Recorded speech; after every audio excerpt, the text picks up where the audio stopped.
So I'm just going to share my screen really quickly. While that's setting up, so as Elaine said, the tool that I'm showing today is Read&Write, which is one of a few tools by Texthelp.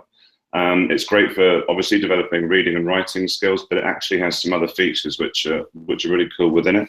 As much as I'm going to show you Read&Write for Google, it is actually available on all platforms. Lots of information on the texthelp.com website. So in the first document here, I'm just going to show you. So you click on the toolbar, and then there are lots of options which pop up. One of the easiest examples to show is just the reading function. The modern Olympic Games or Olympics are leading into. Hopefully you're able to hear that. You can do things like you can change things. Perfect. Okay. You can change the nationality of the voice. You can change the speed, etc. You can also, if there's a word that you're unsure about, so let's say that I wanted to find out summer, you have this toolbar here. If I click on dictionary, first of all, it gives me like a regular dictionary, and again, I can then play that back to me as audio. The season now. Okay, but if I wanted to, let's say for younger learners or for students that might have English as an additional language, if I click on picture dictionary here, and it then gives me images which actually represent it, so you get your kind of traditional dictionary, but you also get a visual one as well. You can get something called screen mask, so for students that perhaps struggle with distractions or to focus on particular text, you can just click that and then scroll down at the user's own pace. I'm going to jump forward to next tab. You have a really translate function. So if I want to click on any word, for example, winter, and again, just accessing the toolbar, I click on translate, and it then gives me, it will then give me the, in this case, the Spanish translation. So I've highlighted here lots of words in green, which are words that perhaps, you know, that a student might be wanting to reflect on.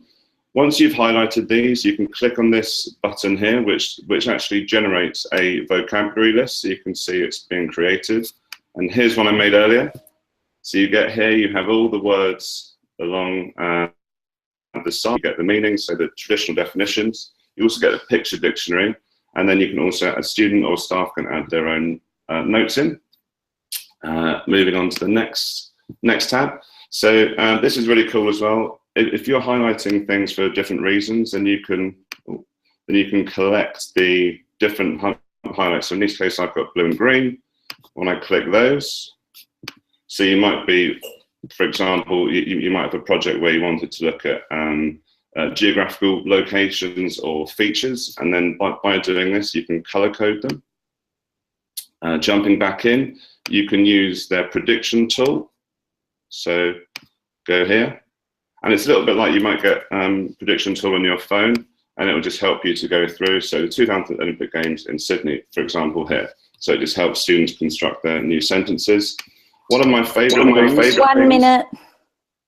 Perfect. One of my favorite things is the ability to add a voice note. I think that's something that adds great functionality to Google Docs. So you just click here, and I can say, who is the current president of the IOC?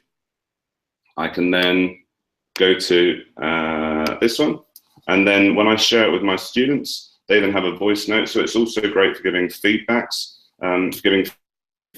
So in addition to traditional comments you can do within Google, you can also do it like that. And then finally, very swiftly, just going to show you, so with the same tool, you can actually use it with web pages as well. So I can highlight text here. I can still build the same vocabulary list as I did before. There's actually something deep. And it's just getting to the end, but there are two cool functions. Simplify, which basically strips out all the busyness of a web page and allows students to focus. And I can combine that with the mask,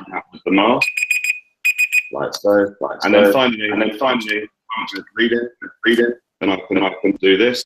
I can follow the record button, and you see this send. Once the recording's finished, I can then send that to my teacher, and that's it.